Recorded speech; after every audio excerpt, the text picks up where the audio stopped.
People don't understand what it's like to be from the South, you know. I have wondered if maybe the past few years in this country might help people from elsewhere to understand what it's like to be from the South, because now America is the South of the rest of the Western world, right? Like, I don't care if you're from Portland, Minneapolis, San Francisco. As far as France is concerned, you Mississippi now. Well, we're like, we all the same dumb in the eyes of the world. Some of them are aware of it. I've met some Californians concerned with our reputation abroad. They'll be like, you know, I don't even want to travel lately, you know, because I know I'll go somewhere, they'll find out I'm an American, and who knows what they're going to think about me. And I'm just like, oh, yeah? Yeah. You worried that people from elsewhere might find out where you're from and make broad, sweeping assumptions about you? Yeah, that sounds terrible. I don't know what I would do in that scenario. If you don't already know, this is Trae Crowder, a comedian that should definitely be on your radar. Who knows what they're going to think about me? And I'm just like, oh, yeah? Yeah. You worried that people from elsewhere might find out where you're from and make broad, sweeping assumptions about you? Yeah, that sounds terrible. I don't know what I would do in that scenario.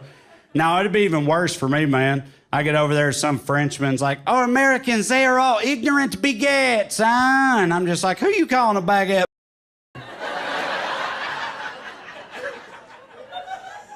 Yeah, I know about your bread, Pierre.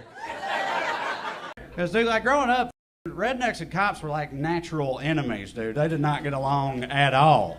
You know what I mean? Like, I spent my whole life surrounded by rednecks growing up. I've never once seen them react positively to a sudden police presence. But now today you got rednecks unironically being like, two things I care about: Back in the Blue and outlaw country music. What? The most popular redneck show in the history of television was literally just about two cousin good old boys running from the law in a sweet-ass orange car, right? The most popular redneck sport in America is based on running from the law. NASCAR. It's true. That's literally true. NASCAR was founded by moonshiners evading the law. Like, rednecks turned driving drunk into a spectator sport, right? Never got along, but ever since Black Lives Matter, now all of a sudden it's all back the blue. You know what I mean? I'll see somebody I went to high school with after some protesters get arrested or something. They're like, oh, well, can't do the crime, or can't do the time, don't do the crime, right? And I'm like, really, Randy? Crowder is uniquely positioned to discuss the inherent hypocrisies of modern-day issues of living in the South by self-identifying as a liberal redneck, and he's not afraid of mocking MAGA. This right here's the very spot where our fellow patriot Jimmy Taters got tased in the nutsack. Until he was dead. That's the same ambulance our buddy Randy got put in when he was trampled by Antifa. I thought it was Steven now. Huh? No, it's Antifa. Antifa sure does look like Steven now. Hey, ain't this where you called that police horse the N-word? Well, he was black. I know. Eventually, at long last, all the other people, the blacks, the Muslims, the gays, the Trans. Yeah, of course, the young people, the hippies, the Gen Z. The one that's just attracted to people's brains. The vegans, environmentalists. The ones that dress up like foxes but still have their out. Yeah, of course. Anyway, all of them, eventually, they will come to their senses and realize they cannot silence our people any longer. And finally, our voices will be heard in this country for a change. They're hanging Trump or death banners all over baseball games and stuff like that. And I saw that and I was like, oh, that's not culty at all. I thought they're like, yeah, well, listen, just because we've entered into a ritual suicide agreement on behalf of the autocrat we've deified, that doesn't make us a cult. If that is what y'all are saying, I just got one request. Okay, please, let me make the Kool-Aid, all right? I'm a trailer American. I know how to do it. All right, I have the ratios just right. Ah, yes. Supreme executive power, accountable to no one and above the law, just as our founding fathers famously favored. No, this argument is completely un-American, but it also doesn't make any sense.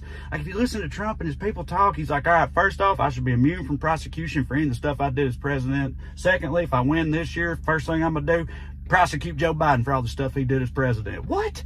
How does that work? Also, what stuff? And they're just like, just border stuff involving Mexicans. Don't worry about it. Just stuff. Regardless of any disagreements you may have with Crowder's policies and analysis, it's undeniable that his work can help change the hearts and minds of people from similar backgrounds who continue to vote for Republicans and against their own interests. Additionally, so many Americans get caught up in the stereotypes of people from the South and people who speak with the thick Southern accents and forget or ignore that there are loads of progressives who feel underrepresented in their MAGA-controlled areas, which can be traced back to the erosion of public education and the whitewashing of Southern history.